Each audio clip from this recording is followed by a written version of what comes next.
Hey everyone, it's Gina Spagnola, President and CEO of the Galveston Regional Chamber of Commerce. And what a wonderful evening here in the beautiful Lasker Inn. We're here with Luke Bowman, who is running for District 2 Council member. Yeah. Hey, how's it going? So far, so good. So far, so good. We've got a We're crowd of people that are going to be coming in here. They're back there.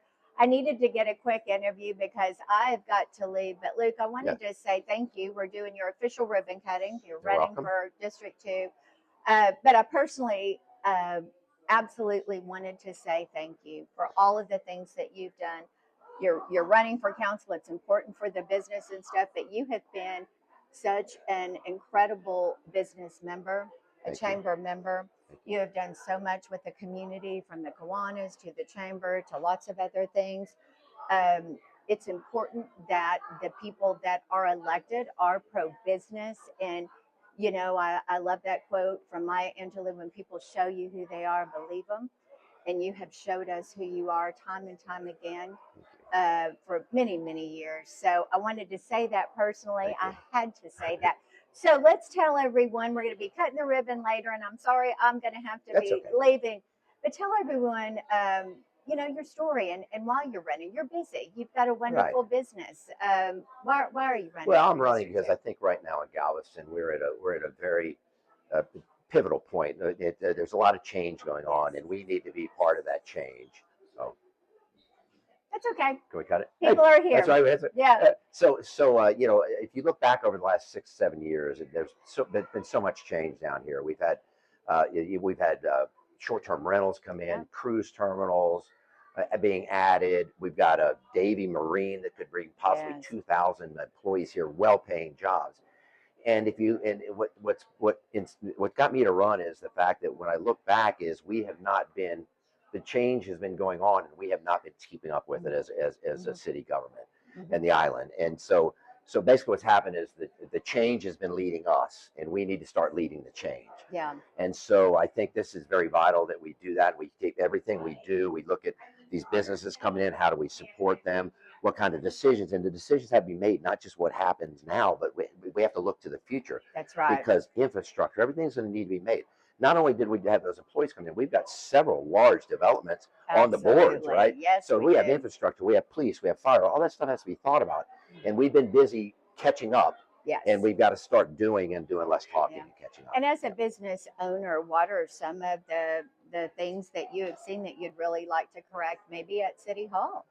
I mean, I'd like to see us be more proactive. I'd like to see the city council set a direction. Yes. And have city management execute that, and then as opposed to just reacting to everything. So I think with strong leadership, and keep in mind we have to have 4 votes to do anything at city council. So it's very important that we get you know, 4 or 5 people that have the same vision, and we can have that vision. So I'd like to see a vision for the city that matches with what the port's doing, the park board's doing, so that everything we do is for the good, right? And when we do that, we have to be very consciously thinking about how does it impact our residents and our small businesses. Sure, always. And so everything we do has to be under that lens. And I think we just haven't been doing that lately. And the change. This is a change election. There's going to be a lot of change. There's going to be a new mayor. There's going to be a new council. It's going to be a lot to change here. So we have an opportunity really to accelerate ourselves forward, and that's what I look forward to. And I know the answer to this, but how important is it to really, that when you're talking about pro-business and the community and everything, but the support, going and being involved in the chamber and all the other business groups. I mean, you've done it as a business person. But how important is that, you know, to really support the business community as a small business owner? Right. Well, I think it's very important. And I think everybody should be involved, because if you look at our small business owners, they're our residents too. They're the lifeblood. So I mean, so our residents own the small businesses, and they operate. If you look in my district too, we've got historic homes, we got short-term rentals, we got long-term rentals, we got small businesses. We have everything. So when we're making decisions and you balance all that together, it should uplift everybody, right? Right. And so that's kind of what takes place. But if you're not involved, it's easy to sit back and say, well, nothing's happening. But you know, I encourage people to get involved, whether it be our clubs or anything like that. There's so many things we can do in Galveston, our charities and things like that that can use our help. You know, when I go back to what I was talking about with the Davie deal, we want those families to live here. So we have to look at our city going forward, is it walkable? Is it bikeable? What's going to attract these people? And affordable, absolutely. But what's going to attract them to say, I want to raise my family here, not just retire here, right? So I think that's what we need to be looking for. Yeah, and the business community is the lifeblood of the community. Without that, and maybe sometimes the lack of support for that business community, they're the ones that are supporting the schools. They're supporting the teams. They're sponsoring the events and stuff. Yeah. And so I know you do it. It's not a business versus resident. It's not a business versus because we're all the same people. We need it all, and sometimes it worries me that gets miscommunicated. Yes. That if you're pro-business, that means that you're not pro, and it could be further from the truth. But I think that comes with leadership. Absolutely. When we have a plan and we're executing a plan, we have to make sure we communicate it well, so our residents understand it, our small business understand it. Because if it's the right thing to do for everybody, you'll get everybody to buy in. You will. We got a great future on Galveston, but we have to start now leading the change. We've been here for a long time, and I think Galveston is better than I can ever remember it.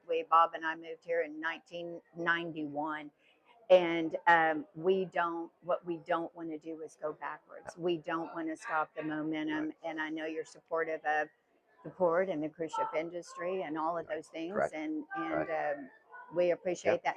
What would you say, just in ending, just a couple of your top priorities? You've kind of mentioned them, but just getting in there that first year. Right here. Yeah. So the top priorities are really four things. Fiscal responsibility. Yes. I spent the last 2 years on the Finance and Fiscal Affairs Committee. I've got a lot of ideas on how we can improve some things there. You sure do. Obviously. Smart development, meaning, enhancing our tax base so that we don't keep putting the burden of taxes back on our residents. Yes. Neighborhood integrity. I mean, we need to preserve these beautiful neighborhoods. So we need to make sure we enforce our codes, we enforce our rules, we enforce our laws, and make it a better place. And then respectful tourism, which goes in the same thing. If we need to let the tourists need to understand the laws, and if they break them, we need to take action on that, and that makes them more respectful of our community too. So if you look at those four things, and every decision we make, you weigh it against those four things, you'll make good decisions. And I think that's where we are. That's what we got to do. Well, it's so important to get out, obviously, and vote. It's important to get 4 votes. Yes. Without that, it's really hard to move forward, and we certainly don't want to go backwards. So get out and vote. Luke, thank you so much. Visit lukebowman.com for more information. Yes, absolutely. And thank you so much for your time. It's the most precious thing that you can give a community. And like I said, you could just stay and do your business and be very, very successful doing that. But thank you for all of the things that you do, not just when you're running. Right. You didn't just start any of this. You've been involved with the Kiwanis and the Chamber for many, many years. So thank you so much for giving back. And good luck to you. Thank you. All right. Bye.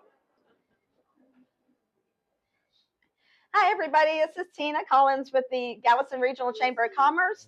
And we are here tonight for a quick celebration for Luke Bowman running for council. And I am going to District 2. I'm going to let him say just a couple words. And we've already gotten Gina in here earlier to do a little interview. So we're going to add that to the tape later. So let's go ahead and cut the ribbon, and then I'll say a few words. I'll turn around and face people. That sounds great. All right. So on the count of 3, we're going to holler and scream and yell. And y'all all ready? Yes. Luke Bowman for District 2. Luke Bowman for District 2. Ready? 1, 2, 3. Luke Bowman for District 2.